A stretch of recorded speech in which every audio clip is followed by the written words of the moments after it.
I have a very wonderful friend of mine, Pastor Helen. Most of us remember her, the Awakening program. She was our coordinator, our fastest at that time. I appreciate you for coming. God bless you. Hallelujah. And now a very friend of mine, Dr. Catherine and her friends. Thank you for coming. You showed up at the end of the day, leaving everything. God bless you. Hallelujah. I want you to introduce my next guest. She walked in, my husband was like, she's in. And my son was like, she came. I'm like, okay. She's in and she came, both of them, but she's here. Praise the Lord. I tell you about conferences. I love going to conferences. When the Lord says move, you move. Actually, I will tell you how I met her. And she's surprised. I've never spoken to her. I met her on stage. When the Lord wants to do something, He will take you there and move you out. Okay, she just walked in. Praise the Lord. I'm going to stir up your faith that you have right inside of you and believe God for whatever you want Him to do.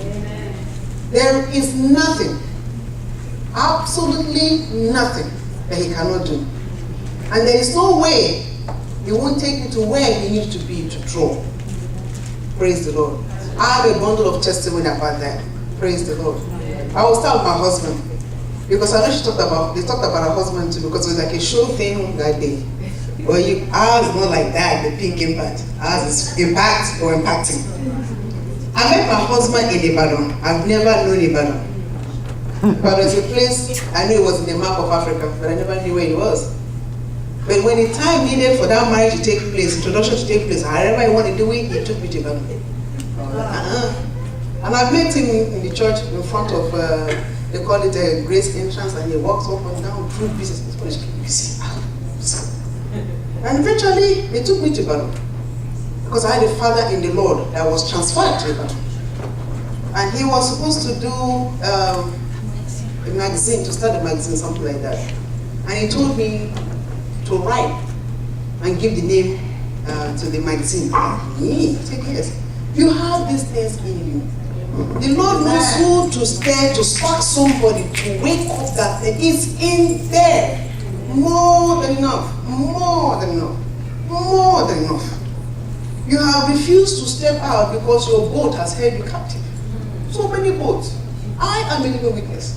When the Lord says step out of the boat and walk on the waters, where is the money? Who do I know in Dallas? How do I do this? I tell you, 10 years ago back in Nigeria, the Lord gave me that vision.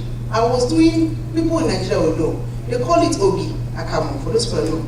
It's something they will drink. And I was busy filtering the thing, crying. A graduate of chemistry. He said, is this all? To get married, go to the kitchen, cook? Is that all, Lord? Can this just be all about me? It can't be. I know when I was growing up. It just can't be. And the Lord said to me 10 years ago, I'm going to give you a launch out experience. I heard it, I have a prophet tell me, a launch out, this is part of the launch out experience. Meeting you in different places. Drawing you, can you minister? Oh, I want to know you better. How do I get to know you? What's your name? I'm Francisca. That is 10 years ago. They might have spoken 2 years ago. They might have spoken 20 years ago. That surely come to pass. Yes. How is going to do it? You just keep moving. You just keep coming out of your boat. You keep coming out of procrastination. Come out as you are, single and broken. He's going to use you. In fact, thank God you're broken. So I was broken. It broke me so much. I heard that word, launch experience. I was desperate in the need of, there is something more about me than the kitchen. There's something more about me being a mother. There's just something more about me. And the team this is revive the fire in you. It can't be your husband. You. It can't be your wife. You.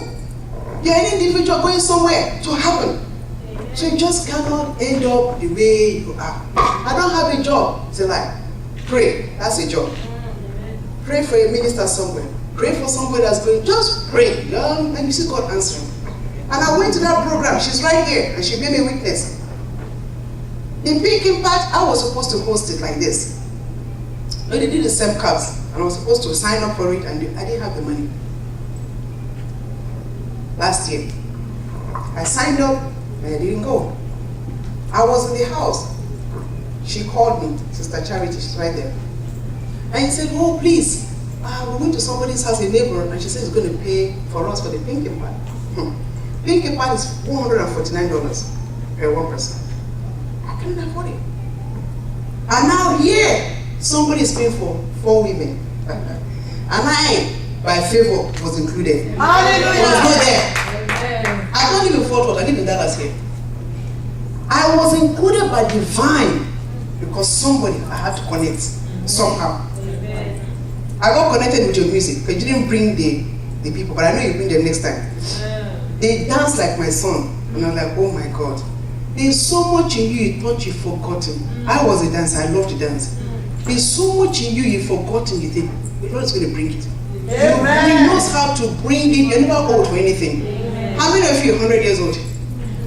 Anybody 100? Yesterday we had 105 in our midst. My mother dancing, jumping, shouting with the Bible. 105, I tell you, yes. And she's going to come this evening again. 105. How old are you? 65? Oh, well, we're counting. 105 was jumping right here in this place yesterday. You're never old. For God to find those things inside. They're in there, wake them up, wake them up. When I interviewed her in her place, she said, God called me at the age of 100. I was like, wow. She doesn't speak English, few English. He said, I walk by revelation. She's going to be here. I interviewed her herself. I walked in, that was creepy. I was like, can this be real? She was called at the age of 100. I don't know how old you are, but I said, stir it up. There's so much inside of you, you can't allow to die. Somebody needs it. There's so much in the graveyard. That's why they call it the greatest place. Have so many things. They're gone, yes. Some didn't have the opportunity to live. Live today and see how much you can impact somebody. Jesus stayed for 3 years and impacted the whole world. And yet we're talking about Jesus. Impact a life by waking up that inside of you. You can't borrow it. It's in there. Fish it out with the word. Come out of the boat. Come on where you are. And you see God doing. I don't care what you have lost before, but what you're going to have is better. The man at the pool of Bethesda was there. The man at the beautiful gate, yeah, beautiful, ugly situation, picked up every day to sit at the gate. But that day came. The certain day is today. That somebody's going to be revived inside. And speak the word out there. Just one word can ignite your world. Just one. So I asked for that word. I'm going to tell her I'm going to do this woman because she's going to come up and she's going to minister. I was paid myself 149. I walked in. I saw all the guest ministers. I read about them. I wrote reading post biography. I read about all the speakers. And I stood and was just tears flowing. I said, God, can this be you? Every word I was eating. Jeremiah said, I find the scroll and I did eat it. I ate every word because I read about this people. I said, God, you're going to connect me with all these ones. I don't know how, but one day they're going to walk in blood for like, how are you doing? Come minister, come, we need you. Because there's so much inside everybody. And she sat down in that small chair, she talked about herself and talked, and the dance really moved us prophetic. It was prophetic of the sea. And when Sherry Berry came up again with the prophetic about Ruth, oh, I was blown off. So I now started talking about how my son could come to your place to learn how to dance. And I got to meet Megan. Is she here? Okay. I wanted her to be here. And I got to meet her and said, look, I want her to come and speak in this program because I know she has something inside of her. My son plays basketball. I didn't know they know her. Like, she plays basketball. She played basketball. And I went to read her profile. They told me about that day. And they kept talking about this. Hey, there's something about her I need to know. And the Epic Center caught my God. And I read about the Epic Center. Please keep reading. Keep moving. The next person has something in it, I tell you. Knock at the door of the next person's heart and you see it flowing. Praise the Lord. I'm not taking much of your time introducing my guest speaker. She's the founder and director of Dance Revolution. Yes, they can ignite this place of fire. Once it's finished, you don't have to minister. Brogan has been touring the country since 2000, delivering passionate message to both youths and adults. That's why I brought her here. And the youths are going to come in. Praise the Lord. To show that this is an evidence I want to pick apart. And I got so many things from that place. Praise the Lord. Hallelujah. About the ultimate identity and giftings for God's kingdom purpose. Praise the Lord. There were 2 women yesterday, if you were here, that spoke in tongues out of this hall. I didn't know their daughter and mother. I ran after them and was like, praise the Lord. I got to hear a program on Eventbrite and I came. And the Lord said, go to this one that you're going to be blessed. The Lord knows you're going to be blessed. Amen. So get stirred up. And they came, and I was really thrilled. We are not doing church, we're doing kingdom. You say kingdom gift is here. So don't carry your tail, just sit there and not doing it. Bring it out, we need them. Praise the Lord. Since its inception, Dance Revolution Ministries have started ingredients and internships and discipleship program, the Dance Revolution Natural Tour, Earthquakes Talent Competition. I know about the earthquakes, but I'm not really seeing them, and that's going to be a great one. Praise the Lord. And the Epic Center for the Arts, a performing arts training facility in South Lake, Texas. Hallelujah. In addition to speaking and training at ministry events throughout the country, Rachel loves to tap into her gift of creativity. That's what I bring to you. The gifts of creativity are still in you. I read this thing over and over again. So when the revival your fire, you came up and I said, this is it. There's so many giftings and creativity inside of you. Pastor Benny came here and told us so many about finance. That's part of the giftings of creativity. He said, come and meet me and I'll help you. Hallelujah. And I appreciate you, man of God, for those words. Amen. Came powerfully at this time. And has written 9 original stage productions that have traveled the country. Praise the Lord. Amen. Now, this one is not the writer of a book. He says stage what? Production. Yes. So it's not about writing the book, but writing something else somebody else needs. And this one, they acted. And you know, there's power in vision. Hallelujah. So that, and you're reading that vision. Praise the Lord. So everything you have is very well done in that creativity. Just write. Keep writing. Somebody is there to read it. There are so many books on faith, yes. But when you write yours, somebody will read it that has been destined to read it. So write if you have the writing ability. Praise the Lord. And with that, and she has traveled the country, and she has been married to her sweetheart, Alec, since 1998, and 2 amazing sons, Zard and Brogan. Correct? Praise the Lord. Today I introduce you to Mitchell Brogan today. Hallelujah. Praise the Lord.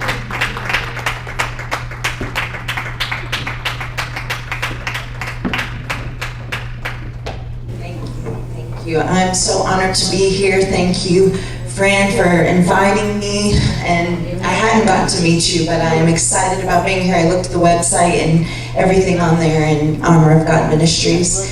I'm excited to be here. I know that we can talk about dance and production and all of those things that God is using to see His kingdom saved and delivered and healed. But what I do want to say is I'm here with the testimony. So I'm here today so that you don't say, well, I don't dance or I don't write anything like that. Well, that's just my vehicle that He's using to take me where all of us are going, the same destination. So what I do have today is a testimony. And with that, I hope, because it's called Revive the Fire, you're hearing from all these amazing speakers. So for me, it's just another thing. It's a confirmation. I'm probably going to say things that you're like, I already know that, but that's a good thing. It's prophetic. It's confirming to you what you know and what you've been called to do. I'm coming to you today. I want to give you a message called Risk versus the Reward, because I feel like I walked into a room with some risk takers today. Nobody in the Bible that had a great story didn't walk forward without taking some risk. I mean, it was risk after risk after risk. But in the end, the reward greatly outweighed the risk. So let me start off with prayer. I'm going to tell you just a little bit about me so we can connect even more, and then we'll get started. Lord Jesus, I just thank you that I walked into this room and walked in with your giants, the giants in the land that are seeing things happen in your kingdom and standing at different gates, and gates are flinging open so that we can see people saved and healed and delivered for your kingdom. And I pray that now that my voice would be a message and a confirmation for these women in this room for such a time as this. I pray that my flesh moves out of the way and the Spirit takes over. In the name of Jesus we pray. Amen. All right, so my name is Michelle Brogan, and she read a little bit about what I've been doing. I've been doing ministry for 18 years. I started in 2000. God gave me a vision. I was totally unqualified, but totally available. And so through that availability, I said yes, and then He did the rest. And I've been doing it ever since. And so it started off small. I started a convention for performing artists because I knew the performing artists that I was going to minister to weren't always going to come to the church. He told me to go out to the secular performing artists. So we started renting out hotels just like this. And I remember my year of prep, getting ready to do this big thing he called me to do. Because when he calls something, he shows you the big picture and then he pulls you back. And you're ready to be pulled off like a rubber band, but then he's like, okay, we're gonna start back here. So I saw these thousands of kids and big ballrooms and stadium events, and my first event had to get canceled because there was not enough people. My second event, I had more staff than I did people show up. And now we're at a place 18 years later where we can't keep up with it because God is blowing the top off and open new ministries and open things.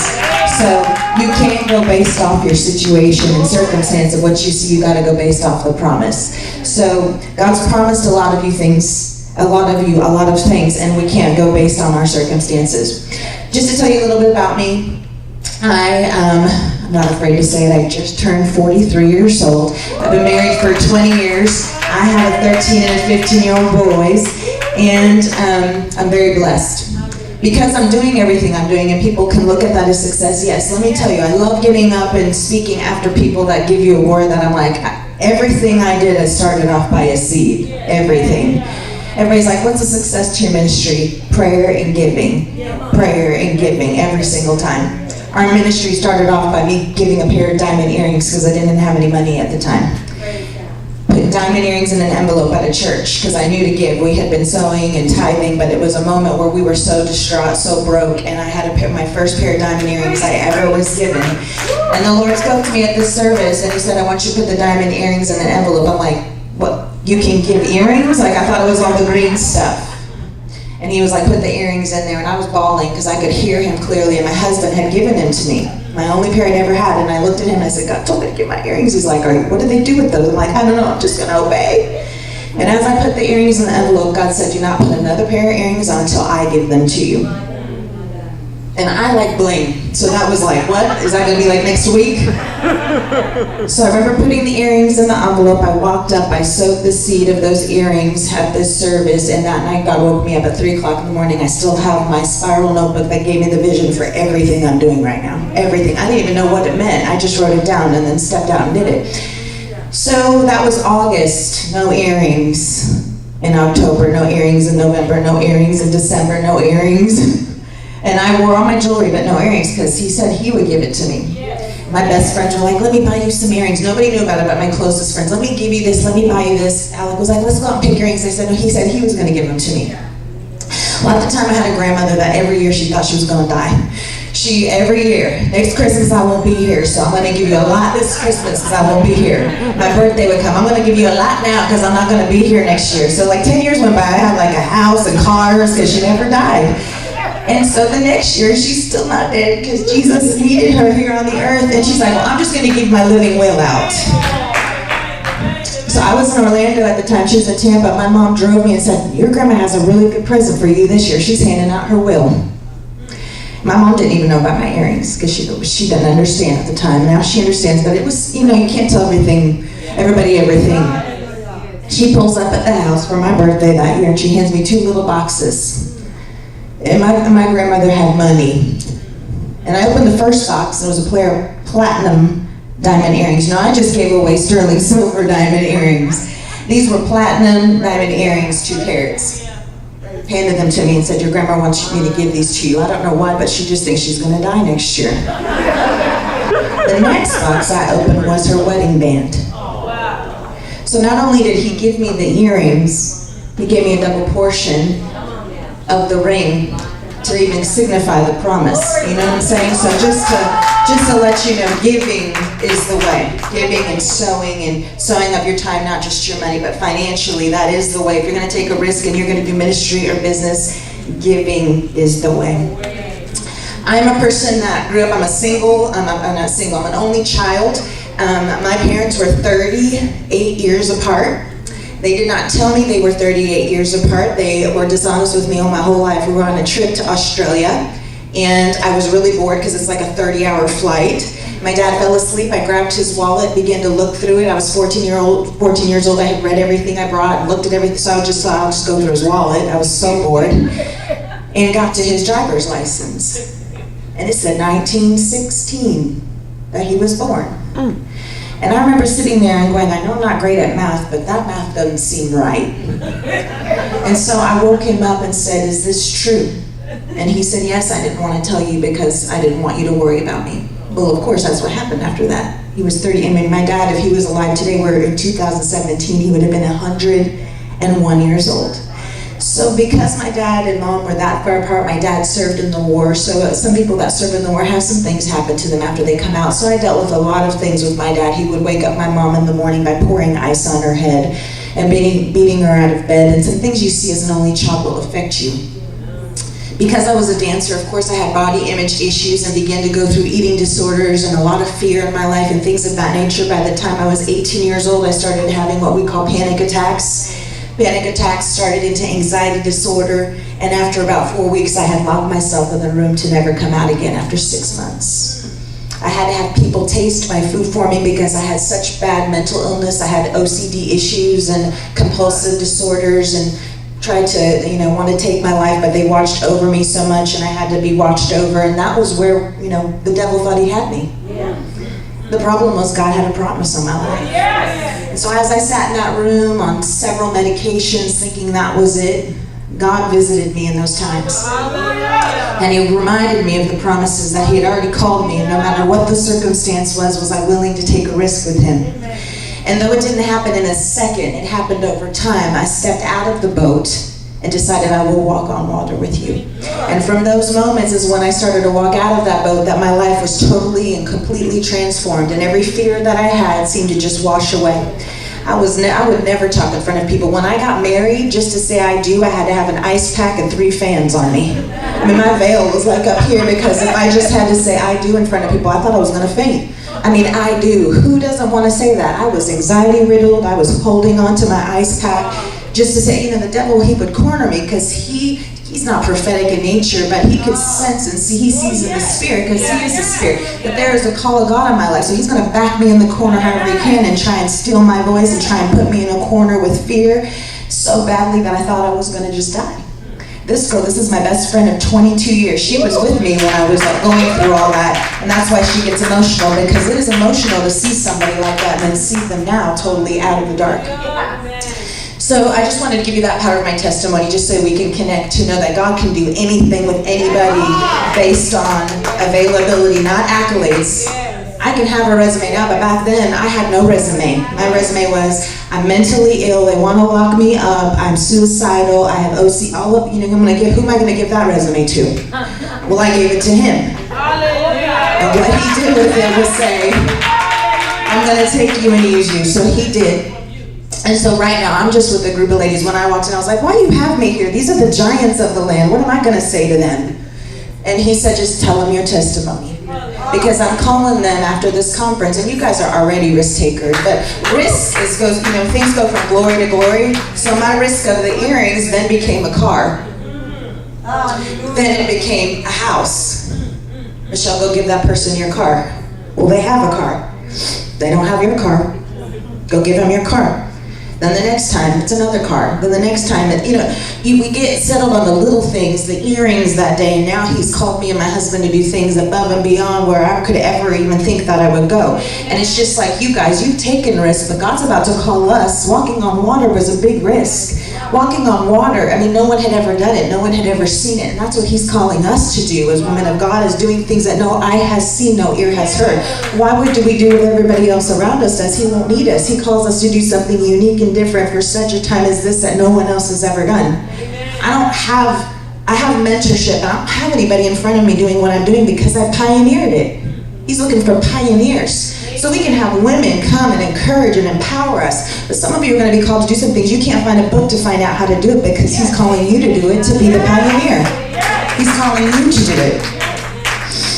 So when I read the Bible, I see such I did this message all the last year on the tour we did called Risk versus Reward. And I had never really heard that before, but now when you watch any game show or these HGTV, they say that word all the time now. It's the risk versus the reward, because the world is all about risk, just haphazard risking, right? Like the Bible doesn't tell us to be stupid, it tells us to trust. But we don't trust ourselves, we trust Him. So then the risk comes with reward. It might not look like what you want it to look like, but it comes with eternity. That's enough reward for me. So risk, if you look at any great person in the Bible, name it. Name it. I mean, Peter was the first person I looked up today, and here Miss Fran came up and talked about Peter. I mean, you walk out in the water, you take a risk. That was a big risk, but when he went in flesh, what happens? He sinks to the sand. When I look at Esther, I mean, she was ready to lay it down, her life for her people, risk. Noah, nobody likes to talk about him, but see, the thing about God is He doesn't just haphazardly ask us to do something. He gave Noah something very calculated, but didn't tell him when or what it was going to look like. He had never seen rain. So the thing is, He gave him calculations by 10, by 2, by here, by this, by that. He had never built it. He had never seen the rain. He didn't know where it was coming, but he still took the risk because he trusted his God and saved his people, saved himself, his family, so that we could have a do-over. We've got Esther. We've got Daniel. You know, we have you guys in the back, Daniel's of the generation.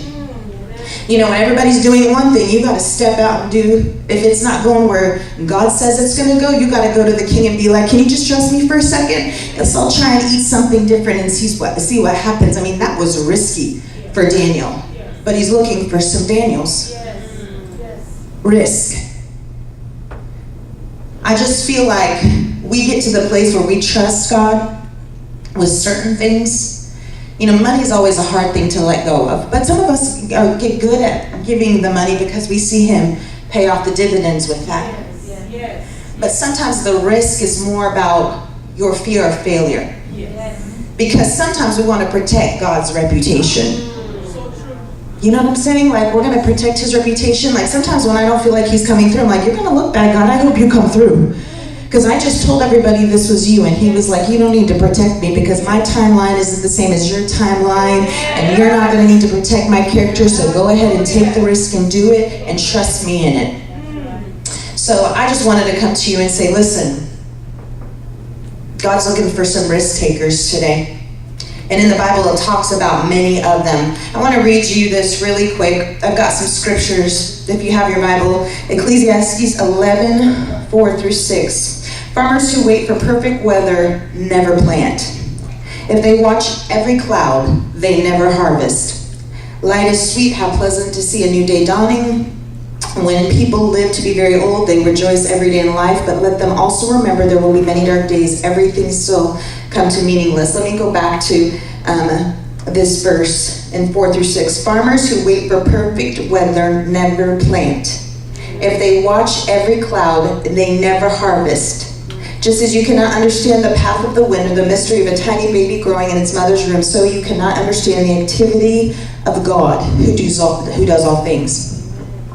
The Bible tells us the character of God. We can understand the character of God, but the formula of God, when it comes to promises being fulfilled, changes for all of us. And also, when God starts to fulfill promises in my life, He never does it the same way twice. So I just have to go based off who He is and not how He does it. I have to go based off who He is and not how He does it. Because, you know, I can go look back when I first started the ministry I started, man, it was like I said yes, and the faith, just all this, and money came in, and like crazy, amazing miracles, right? The more ministries and businesses that I started to open, I kept thinking it's going to happen the same, so we're going to do it this way. I'm just going to trust, and I'm going to go walk on the water, and He's going to do it like this. And all of a sudden I was like, where's that check that came in the mail? Aren't you going to have, you know, and He just kind of looked at me like, I'm not going to do it the same way because you are still needing to lean out on your own understanding, but trust me, and I'm going to do it my way. And so He provided every single time, but not the same way every single time. And so if you're going to go by Ecclesiastes 11, 4 and 6, you just got to know His character, because the winds will change. The rain might come one day and not come to the next day, but you got to trust His character on who He is when He calls you to take the risk. The next verse I want you guys to go to really quick is James 4, 13 through 14. If you have your Bibles. look here, today or tomorrow we are going to a certain town and I will stay there, and here we will do business and make a profit. How do you know what your life will be like tomorrow? Your life is like a morning fog. It's a little here a while and then it's gone. If the Lord wants us, we will live here or do this or that. Otherwise, you are boasting about your own plans, and such boasting is evil. Now, that verse always gets to me because I know that God is asking us to count the cost, right? We also have verses that say, if you're going to do this, you better plan it and count the cost. Well, a lot of the counting the cost isn't just the finances. It's counting the cost of, are you willing to sacrifice your life? Not just your finances. If I could say that with my ministry, that it was all financially what was hard, no. What was hardest was to die to myself. To die to myself when he asked me to do things that were risky, to die to myself when I had to deal with people I didn't want to deal with. The biggest blessings in our ministry and our businesses are people. Sometimes the biggest hurts and wounds are people. And so for me, sometimes money isn't the biggest risk. It's starting a relationship again because I've been rejected. It's letting people in and ministering to them again, even though they might have left me after I've poured my whole life into them. That's risky. It's risky to operate in the gifts. We want the gifts. We want to prophesy. We want to see healing. We want to see these things. But you know how risky it is to operate in the gifts? Because you actually have to step out there and let that flesh go and trust that if you go and you prophesy or you go pray healing, that God's going to show up and do his thing. It's risky. But when you're trying to protect God's reputation, that's when it's flesh. When you trust that who he says he is and you step out and do that, then you take that pressure off, that's when the reward comes. So I want to ask you this, and this is where I feel like I'm talking to a group of giants in this room, which is a good thing. It's women that have been there. It's women that if you took your shirt up, I'd see some battle wounds that have healed. I see some scars that make you beautiful. I already know I'm in a room of women like that. But I do want to ask you this. I feel like you guys are stepping into prophetically new territory. So you've risked, but God is like, because I trust you, I'm about to open this and show you something, and you're going to kind of retreat for a minute because you're going to be like, but I don't know anybody else that's done that. I've never gone there. I trust you, God, but that's way bigger or way riskier than anything I've seen. And what I felt like the Lord showed me was when we choose to retreat over risk, we decide decisions based on trust. Okay, what that means is, do we fully trust God? Are we perfected in love? Because when we retreat from anything that God's calling us to do is because we don't fully trust him. That's a hard thing to say to a group of women that I know love God with all their heart, all their mind, all their soul, all their spirit. You trust, right? But what trust does is every day you're willing to step over. Every day you're willing to step out, not based on circumstances, not based on where your family is, not based on where your husband is, not based on what the business is looking like. That every day is a trust fall. And I think sometimes we do the trust fall like this when it's a different situation. God's like, are you going to trust me? Are you perfected in love? Because what I'm calling you to do is going to call you to close your eyes and fall on back. With the testimony I had, and a lot, my mom once was like, stop saying that from the stage. And I'm like, I think it will help people. You know, I was thinking this morning, I don't remember my high school days because I was partying up the whole time. I don't even know how I graduated, honestly. I literally had a vision once of an angel going in and writing on my transcripts because I wasn't there half the time. All I know is I had a picture and a cap and gown. I was like, I guess I made it through. And I look at myself, and I'm telling you, my mom, every time I say that, she's like, please stop saying that. That's really embarrassing. And I'm like, I think that's going to help some people. Because when I look at my life right now, I just moved into my 7th new home. Like, it's not about the material things, but it's about giving and sowing and stepping out and being available. From a girl that couldn't add 2 + 4, my tutor in algebra quit on me. My mom had 3 different tutors. They finally looked at her and said, there is no help for her. Math is not her thing. Well, here I have 3, but I've got businesses I'm running right now. Now, I don't do the math. I leave that to my husband. But if I would have just retreated based on that, retreated based on who I've been or who I am, I would not be where I am today. Because I had to trust, God, you're going to give me who I need for this position. You're going to give me this team member. And I prayed, and I sowed, and I trusted. I prayed, and I sowed, and I trusted. Not just money, I sowed myself. I sowed the money, and then I sowed myself. Because what's easier for us sometimes to give like that, but then we don't give up all of us, which is our trust fall. Okay? All right. Trust issues will always forfeit faith. Trust issues will always forfeit faith. So when you get in that position that you're going to get in coming up, where you have all of these businesses, but then all of a sudden, I get I'm not intimidated anymore to speak. Where I told you, I do was a big thing for me. And then I get in a position now where I have to speak a lot. I'm not intimidated by that, but what I do get intimidated by sometimes is being in a room of people that are been in business longer, older, wiser. Sometimes I tend to retreat. Well, I only own this, or the enemy's like in my ear, like, remember, you don't even remember how you graduated high school. Like, you didn't go to college. I went to this meeting 3 months ago. God told me, I want you to go to this meeting. It was a meeting for business people, and I have a business. Yes, we're doing well. But it's a miracle. It's a Christmas miracle. Like, I just know me. But he knows me better. And I walked in this room and everybody had a suit. There was only one other woman there out of 30 people, and I could feel the fear. I could feel the fear. Please don't make me talk. Please don't ask me financial numbers because I haven't looked at them. Please don't ask me there was just a fear. I remember it was a really high ceiling cathedral looking place, and I walked in, I'm texting my husband.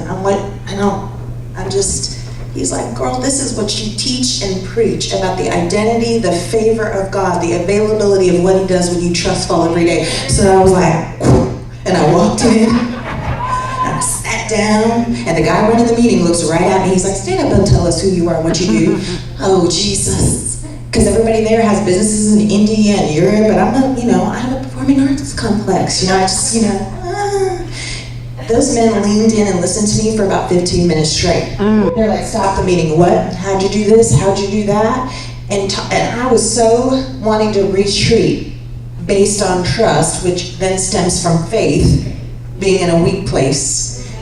But when I finally found, wait a minute, he's the one. I didn't put myself in this position. He put me in this position. I didn't try and make a way or finagle my resume or any of that. He put me here. So when I realized he put me here and I took the risk, all of a sudden I could pull my head up high and talk to men that have $1 billion company and $1 trillion this and that. And I'm like, listen, I just bought a car. That's it. I had to just realize who I was. But trust issues will always forfeit faith. God, in the Word, whenever Jesus was doing miracles, he based them off of faith, correct? That was based off faith, but faith stems from trust. I think we get the two confused sometimes. You know why I think we get the two confused sometimes? Because we relate faith to God, but trust to people. Yes. Because we've been hurt by people, because people have, betrayed trust, we then use that as a man thing, a physical thing, and then faith is in God when faith and trust go hand in hand. And I'm here to tell you today, this is one thing I felt really strongly on my heart, was that you can trust him, and that you really need to kind of go through some inventory where you've been hurt and not trusted others, because it always in the physical will stem to the spiritual if we haven't dealt with that. And the best way to deal with that is forgiveness. And you know that. But what I'm saying is forgiveness, we can say we forgive, but when we don't truly forgive and get that root out of distrust, it will always go into our relationship with God. We might have 80% faith, trust, but when that 20% is there, it will mess with us when it comes time to take a risk. That's what happened with Peter. He went out on his 100 and then backed into his 80. He saw Jesus face to face. Jesus was doing it, so I can do it. But then when he got out there, he all went flesh. He could have walked right with him because Jesus goes before us and shows us these things. We need to see that every day. When God calls us to do it, he's already done it. So then when we start retreating in our mind of trust and faith, of wait, but if I would have gone through my inventory when God called me, I went like guns back then. My husband was like, you're going to call who? I called a hotel and booked 250 rooms a night for my first location. You remember, that was the one I had to cancel. But my faith and trust were so big, God would have favor, and the hotel didn't hold me to my contract because I was like, oh, gee. It was also 9/11 happened 2 months before. So we had to cancel everything. But I went in based on faith and trust. Now, as I have gone 18 years, I can feel that little, well, now I know business, and now I do, So I have to still have wisdom and discernment, but I have to also operate that with trust and faith. But just remember, Jesus got face to face with Peter and called him out to show him, I've already done it. And that's when Peter had the faith. But when he looked down is when he realized, but I'm only human. When you start to think I'm only human is when you retreat from the risk and you forfeit the reward. You need to see him as who he is who he's created you to be, in his image and likeness. You got to see in the spirit first. If you see in the physical, you will never be able to risk what he's called you to do. You have to see it in the spirit. When there has been an issue of trust in the physical, it always moves into the spiritual, and I already just said that. Last thing I want to, not last thing, but I'm almost done, but I want to leave you with this. What happens when trust and faith start to disintegrate? Control steps in.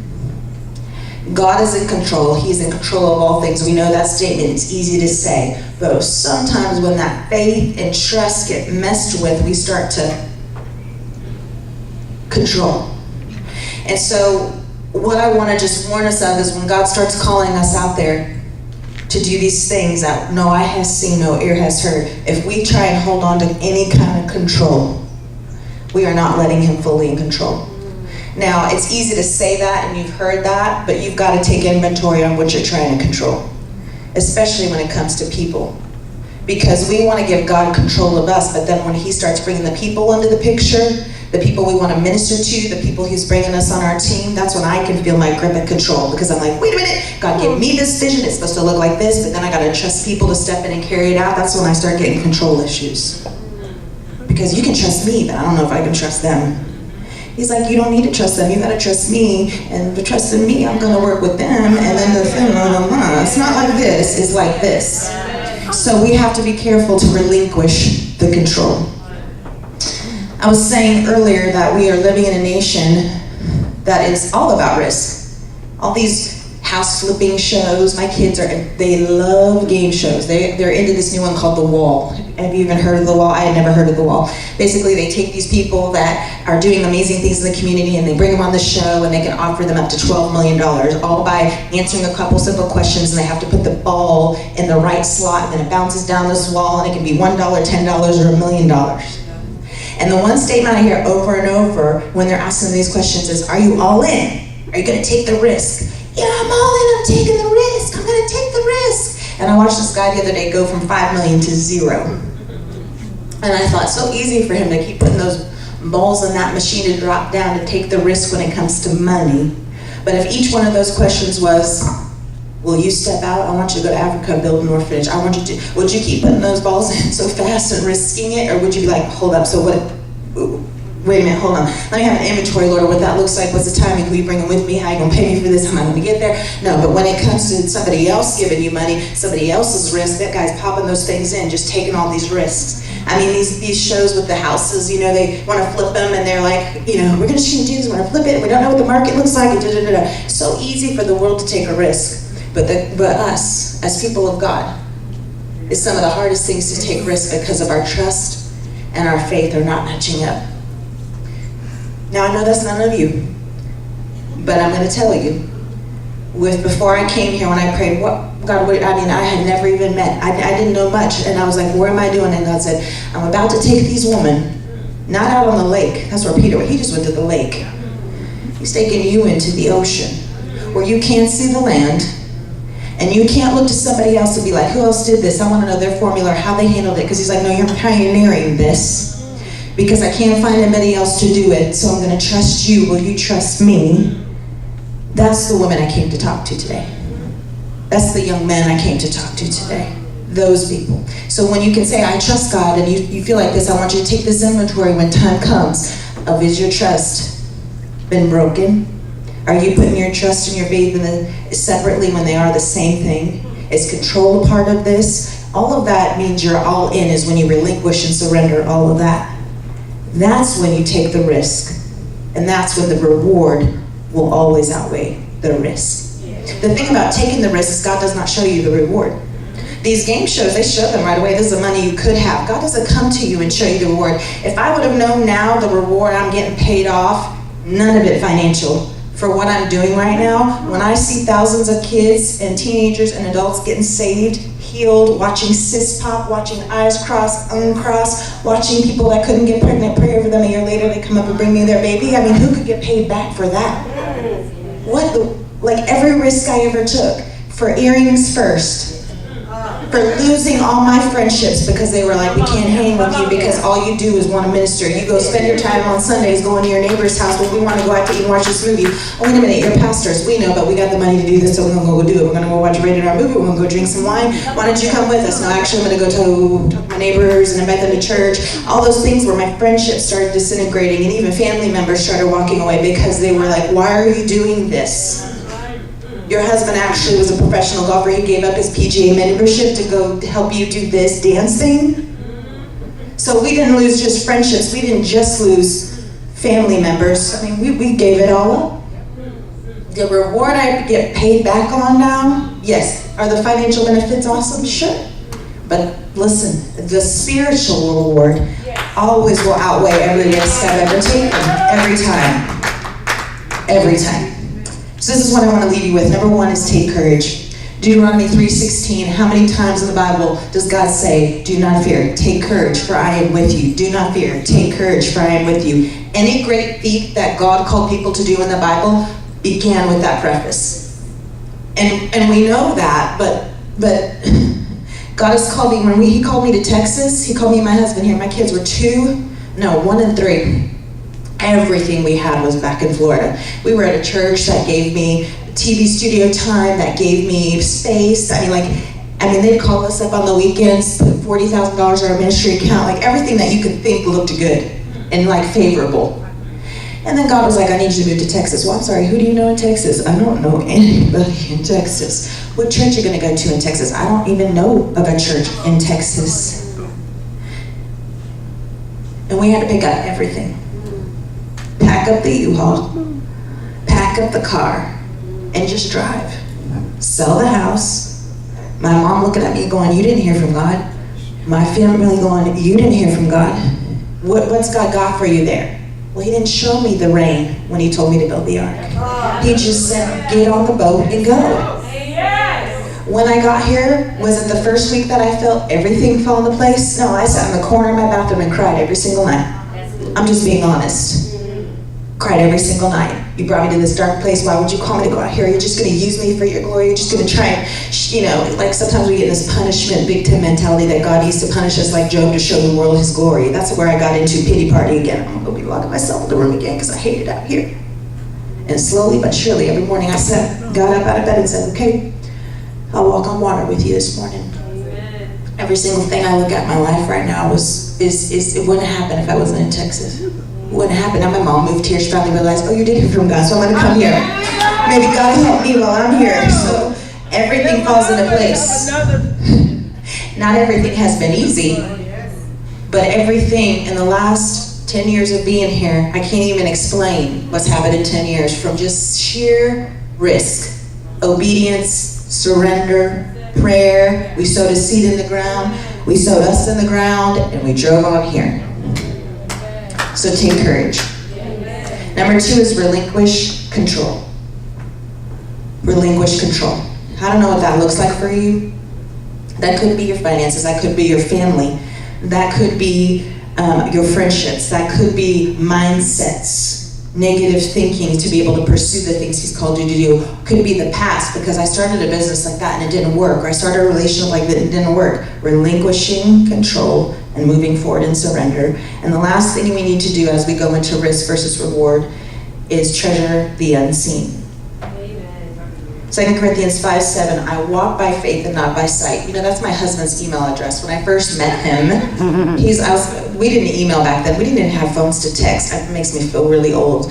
But when we got an email, an AOL account, he's like, IWBF NBS is going to be my email. I'm like, who's going to remember that? He's like, I walk by faith, not by sight will be my email address from here on out at yahoo.com. So you can email us if you'd like to. But that's such a statement we've heard many, many times. I walk by faith, but not by sight. I walk by faith, but not by sight. I walk by faith, but not by sight. So for me, and everything I've had to do with great risk, I had to see it in the spirit first. Amen. Because everything I've done, the situation, the circumstance, my personality, my giftings did not line up. I have some gift, I dance, so he's called me to do dance stuff. The speaking thing, the training thing, having 47 people under me that I pay as employees, like stuff like that, like no. Situation did not line up with that circumstance, family background. Even my father, the things I watched with him and my mother. My father sat me down when I was 8 years old. They were all black and white pictures, but because he was in the war, he was an alarmist. He sat me down and showed me pictures of pulling out the Jewish people out of the incinerators. And he said, look at this, don't get married, don't have kids, because it's going to happen to you, because you're going to go through the tribulation, and Jesus is going to come back, and this is what's going to happen to you and your children, so you need to prepare now. Okay, let's talk about instilling fear. Well, let's talk about a mentality to never want to open any business, any ministry, look ahead to the future for anything when you've got a father that says, don't, look, you see this? He showed me pictures of bodies piled on top of each other, 8 years old. Like, what kind of mentality did the enemy try and give me back then in the day? So I was not a futuristic person because I'm like, there is no future. I'm going to hide, we're going to buy food, And so even with that, how the enemy tried to corner me, one of my top strengths right now, I just took I don't know if it's a strength by here, it's futuristic. It's my top futuristic personality trait. That's funny. From a person that their father trained them, there is no future, you're going to die, Jesus come back. And my top gifting is futuristic, looking ahead, visionary, here we're going, God, we're going with you. But you have to treasure the unseen. Treasure it. Not just go, I walk by faith, you have to treasure the unseen over the seen. Amen? I had some funny things to tell you, but I think I'm out of time. But one thing I want you to see, I was thinking about these commercials for the medicines. You ever see those commercials for the medicines? And there's these people like frolicking, playing tennis. It's like for bladder control or whatever, depression, all these things. And it's these pills, right? People are frolicking and they're going to have this awesome life because they took Levitra or whatever it is. And then at the end, like a demonic voice comes on and is like, this pill could make you die, grow grass out of your ears, you'll have gas in front of everybody, explosive gas, like all of these things that you listen to them talk really fast, you're like, who wants to take that risk? People that want a reward to feel better, people that want a reward to be healed, thinking that pill's gonna do it, because pills can help you. But those commercials make me laugh. I'm like, that's just like Jesus, like come follow me, fishers of men. So easy, but we didn't hear the flip side. You gotta leave everything. Your identity, your family, don't ask me any questions, just come. Like that was just to me like one of those commercials. Frolicking, there they are, they see Jesus, we heard about you, you're so great. La, la, la, la. And then he's like, you're about to see people get delivered from demons, men scratching themselves with legions. Like he didn't tell them that at first. They would have been like, check please. They just saw the miracles. Some of them hadn't even seen the miracles, they just said yes. My gosh, the risks they took. But look at the reward that paid them off. So, I leave you with this. I hope today that as you're learning so many amazing things from so many amazing people, that you know in this room, there's a handful of you because he trusts you. I don't want to be with a group of women of 5,000 if it's just there for conference or just there because their friends are there and they're going to go out to eat afterwards. I want to be with women that are like, use me, fill me, I will do what you call me to do, I will go where you call me to go. And so I just came today to encourage you that that's you. And that when he comes, think about some of these things, check that trust list, check that control list, check where my faith lining up with trust, where do I need to get that right with God? Because he's about to do some things. Because when he lights and revives the fire in you, it's for you. But then, because he doesn't just think about this, he thinks about this. Once he lights the fire within you, we then ignite fire within others. And so that's what's going to happen.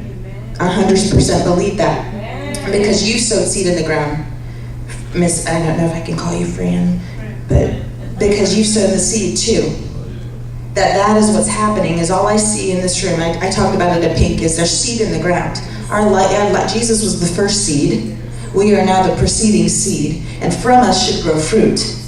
but it has to be watered. It has to be in the right sunlight, SONLIGHT. It has to be in the right environment, the right alignment, and that's where you all are at. I want to say a couple things if I can from just some things I got. One for you. I feel like you, and I said it at the beginning, and I don't know you at all. I don't know much. So if it doesn't line up with God, you throw it away. Because I come to you and we hear in part. I see you standing at a city gate, and it's here in Dallas. There is a city gate, and it is big, and it is tall, and it hit the ceiling. And too many people came up to the gate and looked all the way up, and they're like, I cannot scale that gate. And then they looked through the gate and saw the people standing at the gate that won't open it. And then I saw you walk up, and you looked up, and you looked in, and you were like, let's go. And God said, okay, you ready to go? I'm going to give you the key. And with that key was territory with your name marked on it. And when you said your full name, that's interesting because that's what I saw. Because I only knew through Megan Fran, but your full name was on there. And there was, I don't know, city official, like there was favor with officials coming to you. Like there was, you had petition over this territory, over that gate. And the gate was already cracked. But after these next couple days into next week, I saw the gate start to begin to creak open. And that's your territory that He's called you to. There's an unlocking taking place. When that gate started opening, I had seen you fidgeting with a lot of keys for a while. There's lots of keys on the key ring, fidgeting. And it wasn't that you were confused, it was that you were going to go through every single one of those keys till you get the right one. And all of a sudden, you put the right one in. And I was like, God, why did you let it go through that? He goes, it wasn't the time. It had to be the right time. And every key that you tried unlocked something that was unseen. But this key locked what you could see, too. Amen? That is for you. I feel like, what is your name?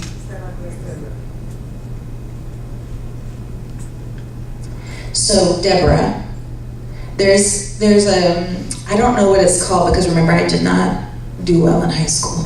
But I see this scale, you know when there's a scale, there's scales on both sides. And I see you as the base of the scale. And instead of it being just a piece with those two scales on each side, you were holding them. And your hands were shaking. And the enemy would come up and try and pull this hand down for unbalance. And then he'd come over to this side, but you stood there and you were like this. But then as I panned out, you were standing on the rock, which is Christ Jesus. And he said that I trust you almost like a judge for balancing discernment and decisions. And he's letting you hold the weights. It's justice, right? It was like black and white, like sin and justice. That you, I don't know if you feel a call to that yet, but that there's such a justice in you because he is just. But he is trusting you to hold the scales, and they're not going to tip in the wrong direction. They're not going to tip in the wrong direction. And when you feel like you can't hold that, you need to see that you're standing on the base. The base is what's holding you. And when Moses was in the fight, and he's got two guys holding, Aaron holding his arms up, that the Spirit, it was like Jesus on one side and the Holy Spirit on the other. Like it's not even people holding those arms up, because people can let us down, right? And you've been let down. That's what I felt like that word too, about trusting. That trust will go into the Spirit if we let it. You cannot let that trust of holding those balances and the job he's giving you go into the physical. You have to see it in the Spirit, because God is centered, Jesus at the right hand, the Holy Spirit. They're both on either side to hold those scales. And with that comes much discernment and a Deborah spirit. Okay? So that, I believe, is for you. Blonde hair, beautiful. Beautiful. Actually, that's what I wrote down. What is your name? Pat. Beautiful are the feet that carry the gospel of Jesus Christ. Beautiful feet. He kept showing me a pair of feet. But he showed me, when I say weakness, it wasn't a flaw, but like there was pain in the feet from carrying the gospel. Like there was a weariness in the feet because you have carried the gospel well. And he said, tell her I'm strengthening her feet and aligning her path, because as you walk the path, you've been walking it for a while. You have been carrying the gospel. And sometimes on those stepping stones become dust, right? And we don't get confused, but we're like, I'm still carrying this gospel for you. And I saw God clearing off this path. And the path was not a new path, but it was a path that had been dusty for a while. So to me, that reminds me of a promise that you have put on the altar. And you have waited patiently, and you kept carrying the gospel of Jesus Christ faithfully. And so as you were on the path, he started dusting off, and you're like, wait a minute, I recognize this path because I prayed for this path for a long time.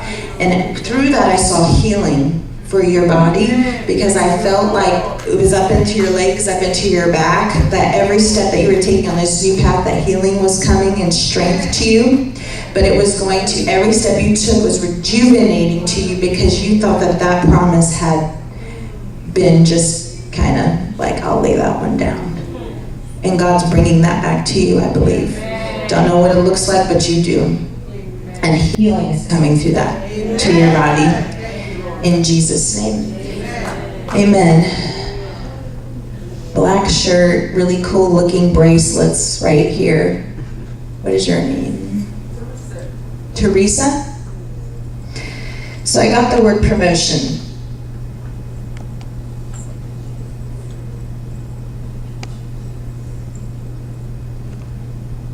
A lot of us just think promotion comes from a job.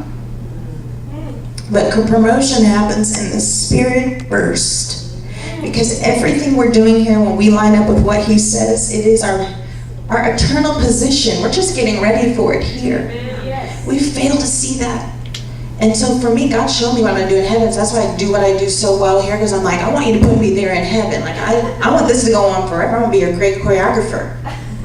Like, I want to choreograph. Okay. Moving on from that. You have been promoted in the spirit. You just haven't seen it in the physical. And when you were promoted, I mean, there's been like, it was like a ceremony I could see. I was actually doing my eyelashes, and I could see this woman being promoted in the spirit. But you have been, not that, hope deferred makes the heart grow sick. And I felt like you had to let a little bit of hope. You know what I mean? Your heart's been a little sick because you're like, do you see me? There's just like this, do you see me? And God doesn't just see you, he is parading you up and around in the spirit. Amen? So that's what's happening first. And then a manifestation of that will happen in the physical. This friend, is it okay that I'm doing this? Okay? So that is what I feel like is for you today. Okay?